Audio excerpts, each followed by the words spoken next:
that's interesting. That's interesting.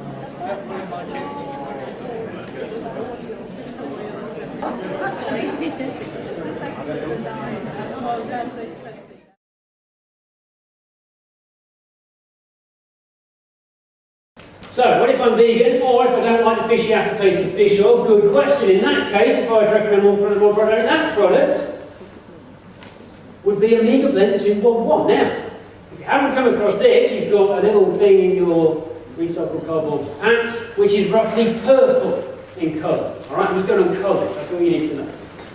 We called it Omega Advanced Blend 211. Now, the relevance of the 211 is really to do with fatty acid ratios. We have biased it on purpose towards the omega-3s. So omega-3s, you get twice as many omega-3s as omega-6s. This other one is less important, that's the amount of omega-9s. Omega-9s are nice for cell membranes and things like that. But what we're really focusing on is this 2 to 1 of omega-3 to 6.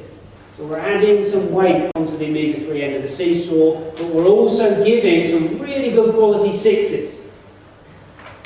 The problem with the modern diet, it's all fairly low quality 6s that we're getting.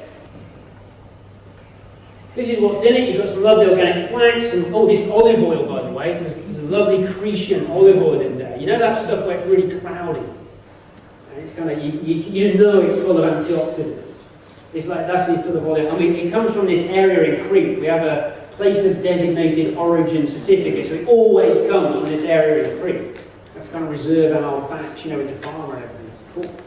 We've got a bit of blackcurrant seed oil in there, show you relevance of that in a second. And this stuff, DHA Gold. Now remember the fish we talked about at the beginning, the little fish that eat the algae, right? Well, this is pretty much the stuff they're eating.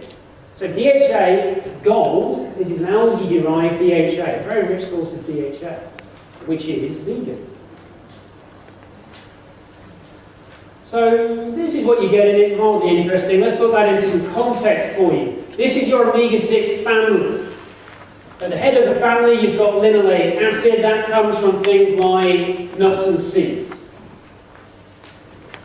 Notice there's an enzyme here called delta-6 desaturase. D6D is the thing that turns linoleic acid into gamma-linolenic acid. Now, notice under there is a list of cofactor nutrients. If you had a deficiency of one or more of those nutrients, that enzyme might not work very efficiently, and as a result, you may not convert all of that into that. In fact, some people have a genetic issue with that enzyme and don't convert that into that very efficiently. So what you can find in some people, they've got lots of this, and then hardly any of these other bits and pieces.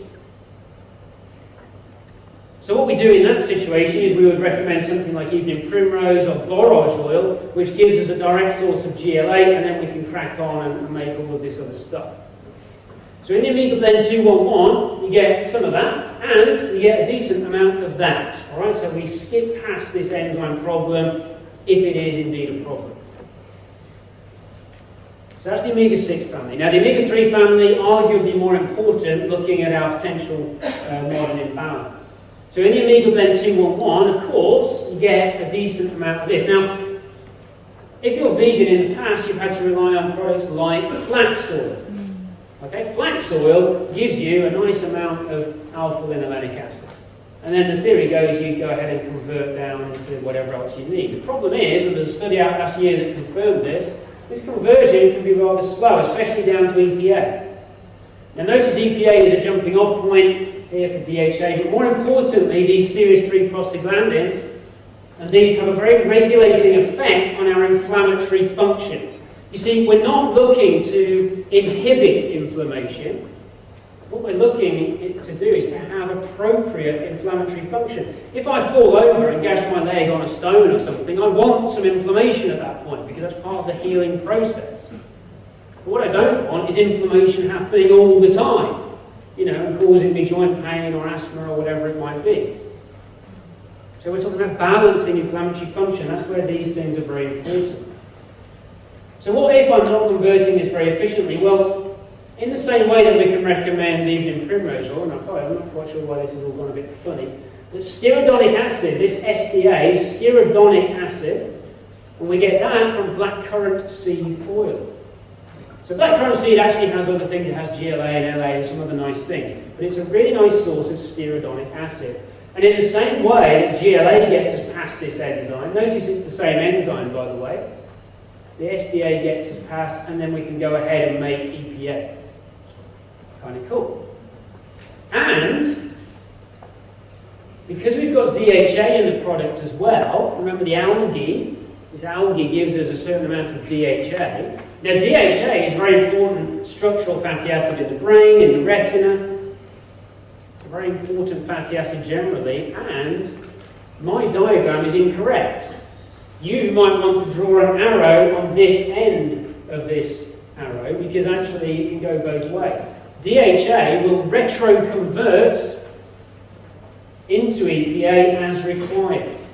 DHA will retroconvert into EPA as required. Now, if you're a vegetarian or vegan, that's rather important, because as a vegetarian or vegan, you can't use fish oil, which is a direct source of EPA, so you have to rely on making EPA from other things.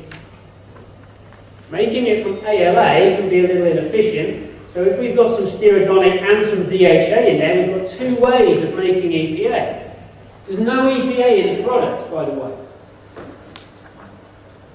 I tell a lie. There's a tiny bit. The algae, this algae, provides a tiny, tiny bit of EPA. I didn't even want to put it on the label because it's so insignificant. However, it's in there, so we've put it on the label. But I have had people phone me up and say, the EPA in here is not very much, is it? No, because it doesn't have fish in it. It is a vegan product, and there is no viable source of EPA that is vegan, at least at the moment. So the best you can do is make it from here and make it from here. So this makes the product rather unique, in that we're not relying solely, of course there's ALA in there, but we're not relying solely on ALA. You have other options.